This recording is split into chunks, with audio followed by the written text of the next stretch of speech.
Indian context, and Bimal will talk a little bit about that. And works with the EPC works with various municipal corporations and urban development authorities in Gujarat. He's also an honorary managing director of EPC, the Development Planning and Management Private Limited, which is a consultancy whose objective is to demonstrate what a professional private sector planning complies in India can do.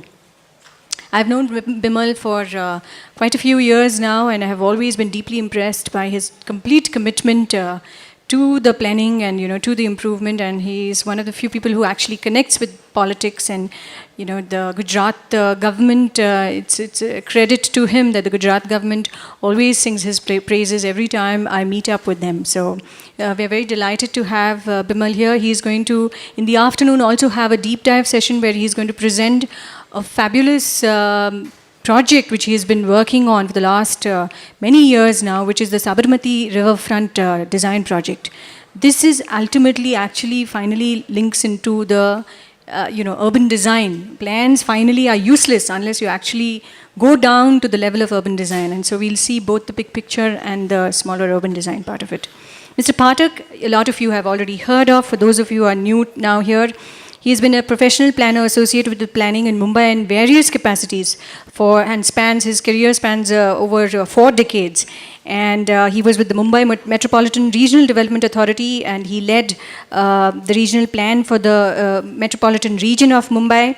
He coordinated and monitored an urban development project which was funded by the World Bank, which established and operated a revolving fund that assisted local authorities in the MMR to plan and develop municipal infrastructure, and initiated use of the GIS systems over there, and was also involved in the preparation of environmental and rehabilitation components of the urban transport project for seeking the World Bank loan. He is currently a director of the National Housing Bank, and he was, between the years of 2008 and 2009, he was the town planning advisor to the government of Punjab.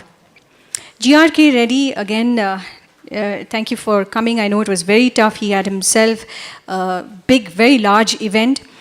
He is the chairman and managing director of the MAR Group. He is an entrepreneur, he is a serial entrepreneur, has a postgraduate degree in commerce, and he is an alum of the Kellogg's University in USA.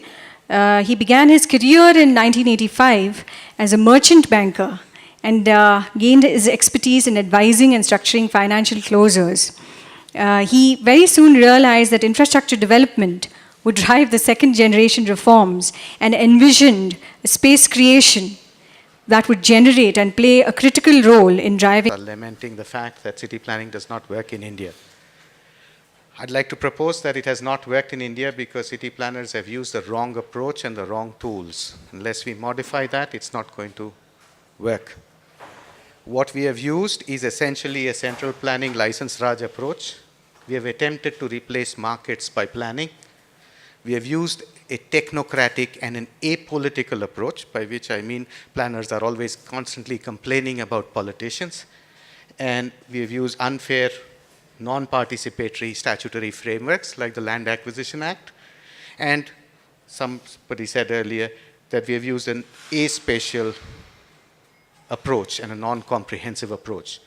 I'd like to propose that if the right tools and approach are used, city planning can be made to work in India. I intend to show this to you by showing you an example of where I think this has worked. You've seen this, Swati, so please bear with me. Next, please. Where we are in cities, if you were in charge of a city, the problems will present themselves to you in a very simple fashion. To make our cities livable, comfortable, equitable, etc., we need to do the following sort of tasks. And this is not a complete list. You need to widen streets, you need to provide roads, parks, public amenities as we grow. You need to provide infrastructure, redevelop older areas of cities, manage peripheral urban growth, provide housing for the poor. We need to find money or land to do all of the above. We need to regularize illegal construction. We need to curb nuisances, regulate private development, and there's a long list. This is how the problems will present themselves to you if you are in charge of city planning. Let's just look at one of these problems, managing peripheral urban growth, and how this has been managed, is managed in Gujarat, but I'm using the example of Ahmedabad. Next, please. Well, all of our cities are growing. They're going to continue growing for the next 2 or 3 decades. So managing peripheral urban growth is a standard problem that all cities are going to face. European cities faced them in the 19th century. We're facing them now. Next, please. When you go to the urban periphery, you have agricultural fields like this. For a city, you need a layout which is regular, has roads, has infrastructure. Here's a contrast between the two landscapes. You have to convert the landscape on the left to land that is suitable for building. Next, please. If you want to do that, you have to reshape plots, you have to provide access, you have to provide infrastructure, provide amenities, pay for all of the above, get all the owners to agree, and you have to regulate private development after that. Next, please. So it's imperative that to manage peripheral urban growth, you need a sound system for planning, financing, and implementing transformation of agricultural land into urban land. Next, please. So how does the country do it? There are 4 or 5 different ways in which we are presently doing this conversion of agricultural land into urban land. The first method is called laissez-faire. Let the city grow into the countryside. We don't do anything. So here, owners and developers build out into the countryside. Maybe authorities approve some layouts. Developers are required to provide some basic services. After all the development happens, maybe later on the authority goes in, whichever municipality, etc., goes in and cleans up as best as they can. Next, please. In this case, what we are doing is planning. We are saying no planning, everything is to be done by markets. Okay, the markets will solve the problem. Next, please. The second way of doing this, I think many cities use this, is to make a general development plan for the city where the basic trunk infrastructure is laid out. For example, the main roads going out of the city are laid out, water supply, main supply is provided. In such cases, the authority just does a macro city plan and provides this infrastructure by using the Acquisition Act. It gets the land, it provides infrastructure, and then the infill is done by laissez-faire method. So it's, in this case, next please, what you have, some features are planned, the rest of them, you leave it to the market. Next please. Yet, a third method that has been used in our country for managing peripheral growth is to go out and do wholesale acquisition of land. Gandhinagar was built like that, a lot of TDA operated like this. You go out, you go into the countryside, use the Acquisition Act, buy the land, compensate the farmers, throw them out, build the infrastructure, make plot layouts, sell the plots for urban growth. So this is also a method that has been used. Next, please. Here what we are saying is no markets, everything is to be planned. There's no role for markets and developers here. Everything is to be done by public authorities. Next, please. We are trying out yet another method today called townships. Here, instead of the public authority going out and assembling land, you let developers go out and assemble land. Government just provides some regulatory support. Next, please. What it does is planners become regulators and markets are restricted. Planning function is internalized by developers, okay? And you get estates such as the one we are in. Next, please. Now, I want to propose to you that there is a fourth method, which is much better, the fourth or fifth method, whatever it, fifth method, which is much better. And I want to show you what this method is. I call it the DPTP method or mechanism. DP is development plan followed by town planning scheme. And it's an interesting and a relatively well-functioning method. And it has a completely different approach to doing planning and implementation. Next, please. It's based on a state act. It's used extensively in Gujarat. And it's possible to do this in Gujarat because the planning legislation of the state allows you to do this. Many other planning legislations have these provisions, but they are not used. Next, please.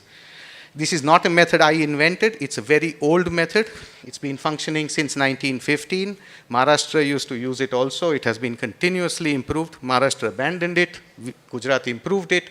It has been tested in court. It's a really good method and it functions. Next, please. Keep in mind that this is not the Acquisition Act and Gujarat does not use the Acquisition Act to do its peripheral growth. Next, please. What is done is, it's a two-stage planning process and a two-stage planning, and this is not just planning, it's planning and implementation all rolled together in one.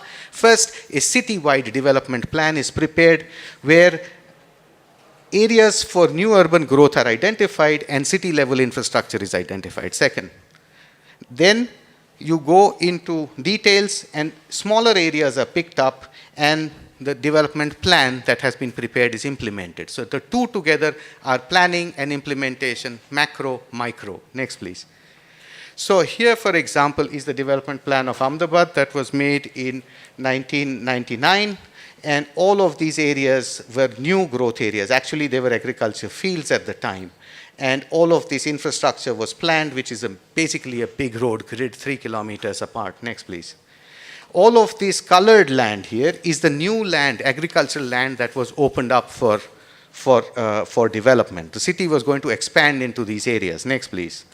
I'm going to talk about this one small area and explain how it was done. But before that, next, please, I need to show you a simple example, because if I don't show you the simple example, it's difficult for me to explain what it means. Imagine, for example, that there are 7 friends who buy 7 agricultural plots on a road that is already existing. They are all Gujaratis, so they are called Ajay Bhai, Harish Bhai, something, something, etc. And they all buy them right next to each other and decide to develop their plots and say, we're going to develop this and build our houses here and build infrastructure here. So what they then do is get a planner, not an architect, they get a planner, and in the sense I'm talking about. Next, please. He comes in and says, okay, first thing you need is you need a road through the middle. You need let's put a garden here, because it'd be nice to have a garden just as you enter this colony. And let's put the sewage treatment plant here, infrastructure here, and let's put aside some land to sell to somebody commercially so that we can get money to build all these infrastructure. He finds afterwards that all of this land needed for all of this happens to be 25% of the total land area that all the people, 7 people, own together. And so, next, he decides to deduct 25% from everybody's plot and reduce their holding by that much amount. And so he writes down 25% deduction, next please, and then calculates what the final plot people are going to get, next please. And then he draws up in red color here all the final plots. These are obviously 25% smaller than what the people held before. Okay. Next please, after this is done, he wipes out the old lines and says the layout is ready. This is how we have been doing planning up to now. This would be perfectly fine if everything would work as simply as this. Problem is that this fellow starts complaining. He says, how come this guy's garden is next to this guy's plot, you know? His value increases. And this guy says, no, I don't want the sewage treatment plant next to me. And this guy says, you took 25% of my land, but my land was costlier because it was near the road. And this guy says, no, my land was cheaper, not. This is politics and the starting of politics. If we do not address this problem, this plan can never go through, and that, I would suggest, is the problem of most of Indian development plans. How does the planner then go ahead and address this problem? He says, next, he says, yeah, I need to address the problem of unequal distribution of costs and benefits.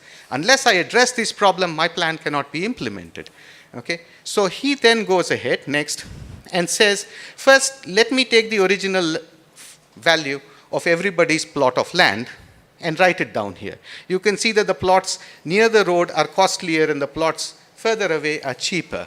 So he writes down the per square meter rate of all of these guys, next, and then he multiplies it by the land area that has been deducted from everybody's plot.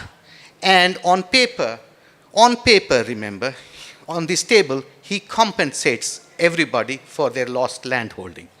The guys who have lost valuable land actually get compensated more. Guys who have lost less valuable land get compensated less. Next, please.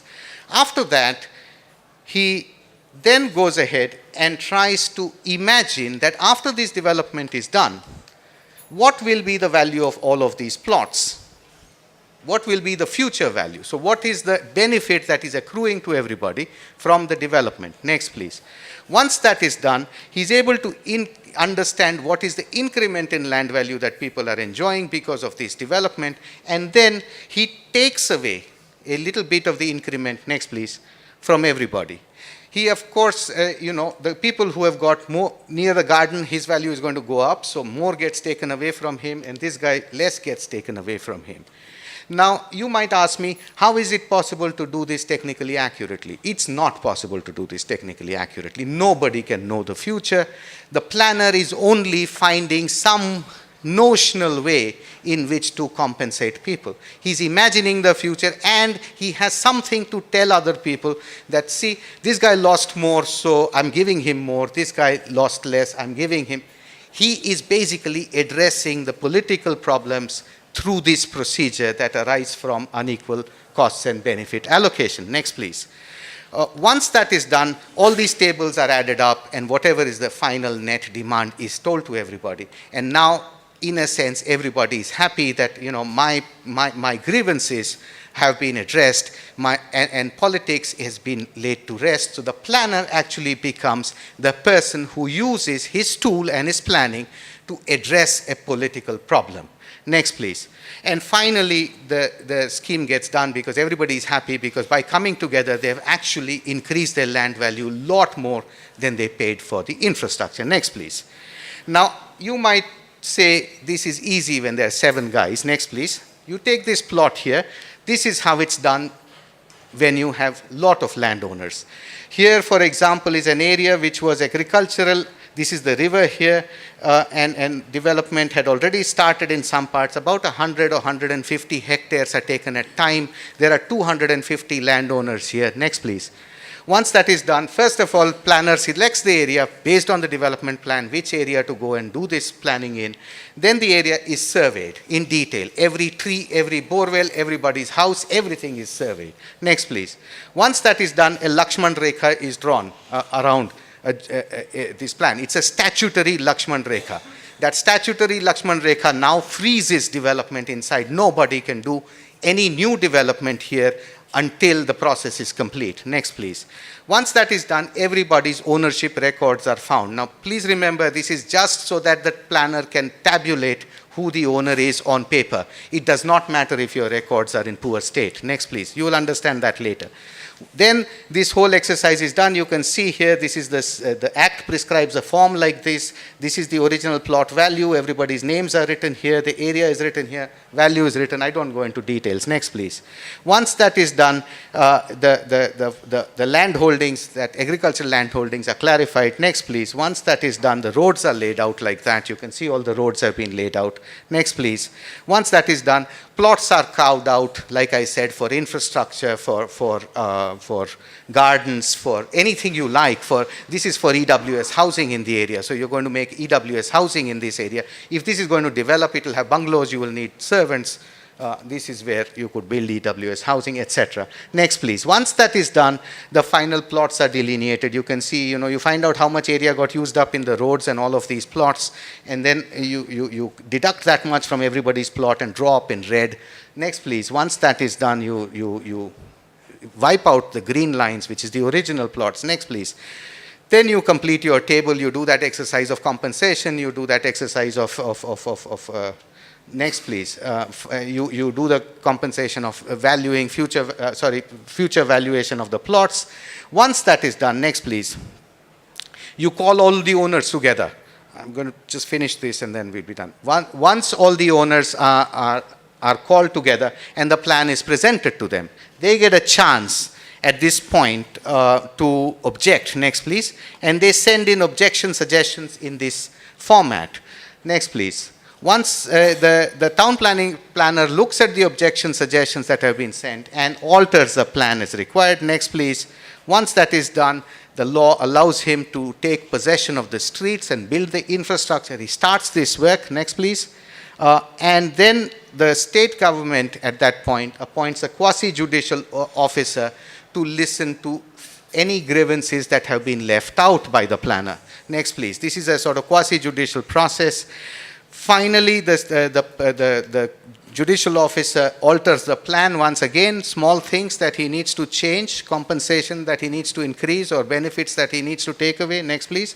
Once that is done, the final plots are handed over, betterment levies are collected, and private plots are developed according to permission. Next, please.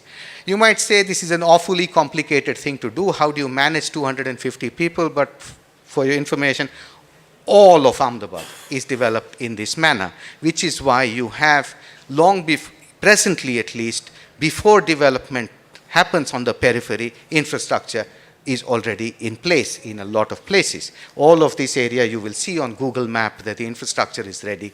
And next please. This is not a new method. It is coming from the Scottish town planning tradition. Next please. The act is from 1915. Next please. This is one of the early schemes of Ahmedabad in 1946. This is center of town right now. Next please. This system works because it's specified in robust enabling legislation. Now, what I want you to understand is this works. For what reasons does this planning system work? Because it is specified in good legislation. Most importantly, it's simultaneously a techno-legal mechanism for city planning, plan financing, plan implementation. Understand, this is not planning done first and somebody else implementing. It's all together. The mechanism incorporates both city-wide macro level planning, the first stage, and the second one, which is micro level planning. So you look not at just in big picture, you also look at the sort of tiny details. There is considerable flexibility it gives the planner. Costs and benefits can be valued and allocated in the form of land, location, money. Most of you will understand this location issue. Or even development rights. All interlocking plan implementation tasks like land appropriation, betterment levies, redrawing the plan, everything works to one clock using a single legislation. Actually, you can do this entire complex task using different legislations, but here you have all these tasks folded up into one legislation. Next, please. It promotes a comprehensive approach. You don't do one thing at a time. You know, this is what Mr. Ribeiro was talking about earlier. You don't take a sectoral approach, you take a comprehensive approach. It is inexpensive. You don't have to pay for the land, you don't have to pay for the infrastructure. Actually, all the landowners are paying for it through the increase in land value. The mechanism is backed by professional city planners who are very proud of what they do. If you go to Gujarat, you won't find them lamenting that their plans are not implemented. Next, please. But most importantly, it's based on a profoundly pragmatic approach. Property rights are respected. Our earlier planning was not respecting property rights. You wanted to do good at the expense of a few. Costs are distributed across larger number of people and all owners lose the same amount of land or money. So you are distributing costs. Benefits are shared. Okay? You cannot have costs on one set of people and benefits on another set of people. That means planning will not work. So it does this. And this is a problem only in a democracy, by the way. This won't be a problem in dictatorships. And so owners keep substantial portion of the improved value of the land. Planning seeks to use the land market, not to thwart it. It's working with the market rather than against it. Public inputs are sought and grievances are redressed. On account of this, it is perceived to be fair and equitable planning, and that is why it works. Next, please.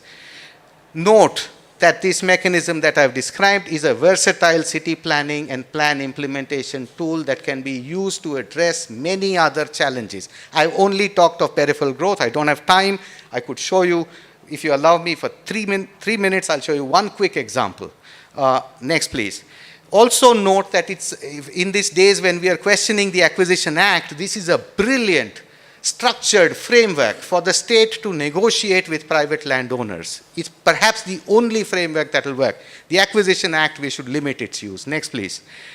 The principles and approach to city planning underpinning this mechanism and this system are key to making city planning work in India. Next, please. Just one quick example. Next, please. Next.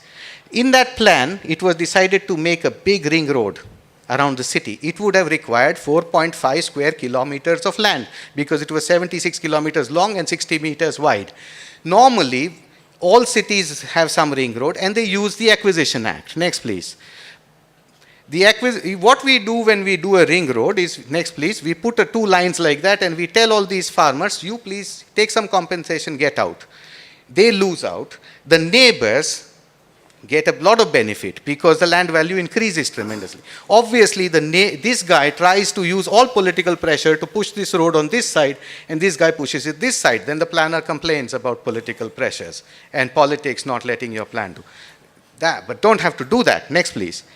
Basically, you don't have to use this mechanism too often. The less you use it, the better it is. Next, please. So, next, please. What you have to do, next, please. Think of this, previous, please. Previous.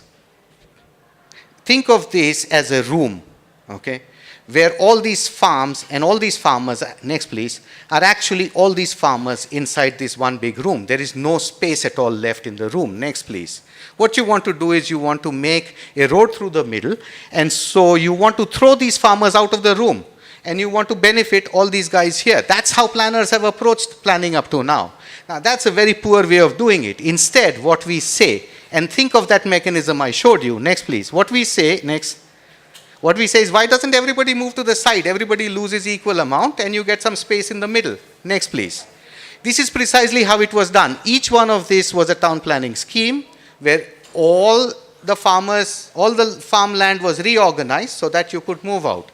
Next, please. So a plan that was drawn up in 2000, sanctioned in 2002, you could appropriate 4.5 square kilometers and build the road within 4 years. I don't think anywhere planning has worked like this. Next, please. Here if you go to Google, you will see it. Next, please. But you please come to Ahmedabad. You can drive on it, 76 kilometers around. I won't go through the other examples, but I think you got my point. Thank you very much.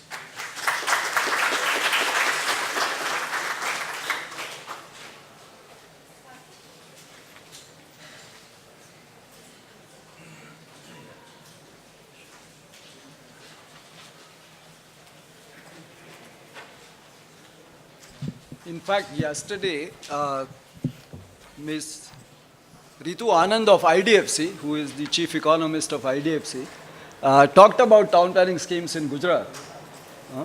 But because it was a planner's tool which was being supported by an economist, many questions were raised. So I think probably those who raised questions should have been here to listen to what you are saying with the maps. What I'm going to do is to tell Mumbai's story. Of course, I have been witnessing Mumbai's planning for last 40 years. To tell the story of 40 years in 10 minutes is difficult, but I'll make an attempt. What I'm also trying to do is to come back to these notions. One is integration, and yesterday I was questioning the very notion of integrated planning. And the point I made was that it wasn't really necessary. We must look for different ways of doing things.